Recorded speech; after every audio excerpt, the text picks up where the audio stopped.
Everyone's experienced this where you start a project, you set it down, you come back to it, and before you know it, the entire piece is all cracked up. It's been less than a week and the piece is completely changed appearance. And so today I'm going to talk about why sealing end grain is ultra important and things that you can do, including selecting the right types of wood to prevent cracking. Let's get into it.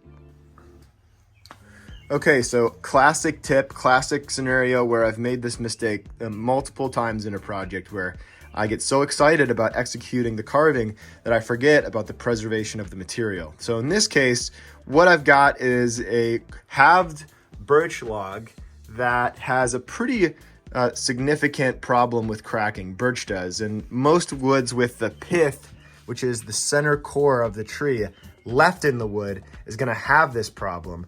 And so today I'm going to talk about the solution to that problem. If you go to a lumber store, a lot of times what you'll see on higher end pieces of wood, like a bubinga or some tropical hardwood, you're going to see waxed ends. And in some cases, if you're looking at turning wood, like wood that's used to turn on a lathe, you'll see the entire piece of wood is encased in wax.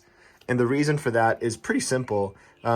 Even if you have a dry wood, what you're trying to avoid to stabilize the material is the rapid change in humidity or moisture, rather, in the wood. And so what you can do simply to keep your carving stable while you're working on it, two things. The first thing is seal your ends.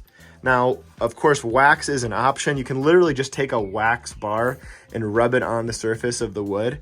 It's not the most pleasing to look at, so I kind of opt for the finish option, which is the second option. That's using a polyacrylic or a polyurethane. You can use a brush on. I'm using a spray because I have it on hand and it's easy to apply. I'm not dirtying up any brushes. And I'll give it, 4 or 5 coats. I really want to seal the pores of the wood and prevent this wood from drying out any more quickly than it has to.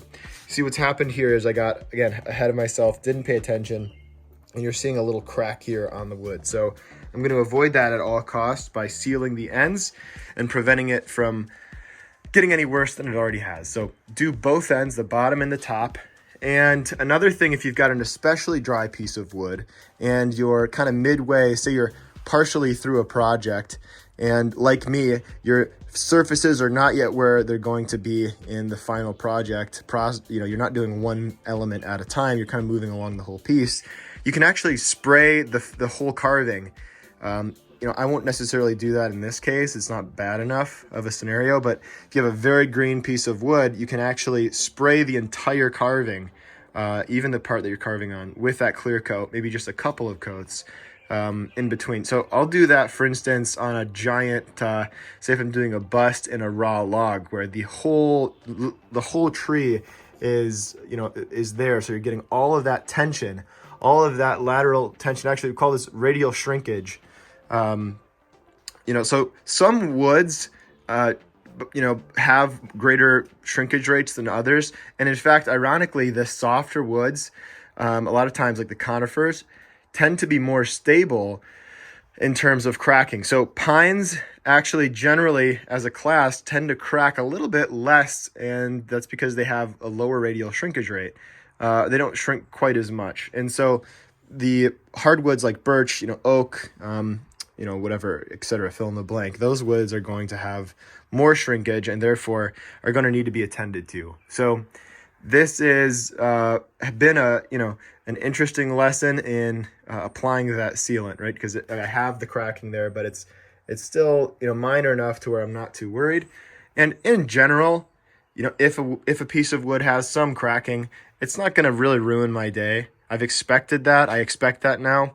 To an extent, but really preventing that is ideal. So seal the ends of the wood, and if possible, if you're working on a very green piece, meaning something that's less than 3 months from being alive, you can seal the surface of the project itself if you're going to be letting it sit for a long period of time. In other words, say you're setting it aside for a few weeks or a week, and you don't want to come back to a cracked carving.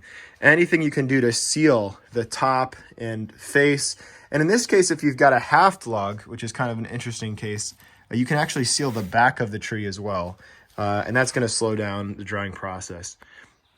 Otherwise, enjoy your carving and do stabilize that material.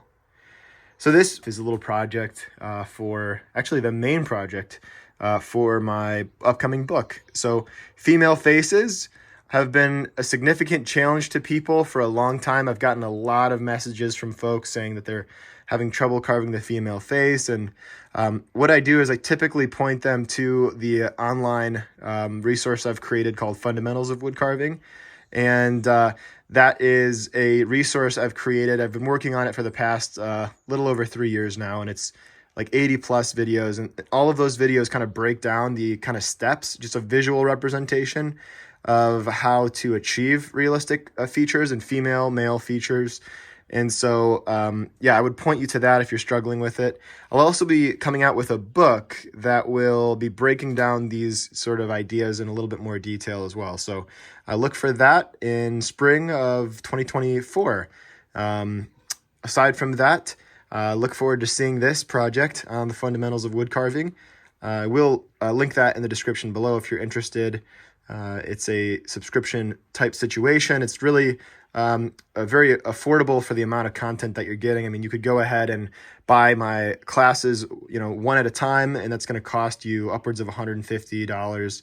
Whereas you can just buy the subscription to the school for a month and just access all of those 80 plus videos and then log off as soon as you're not using it. So anyway, just thought I'd bring that up as well. And do seal those edges. Don't let that carving crack like I have so many times in just sheer excitement to get the project going. So with that, see you guys.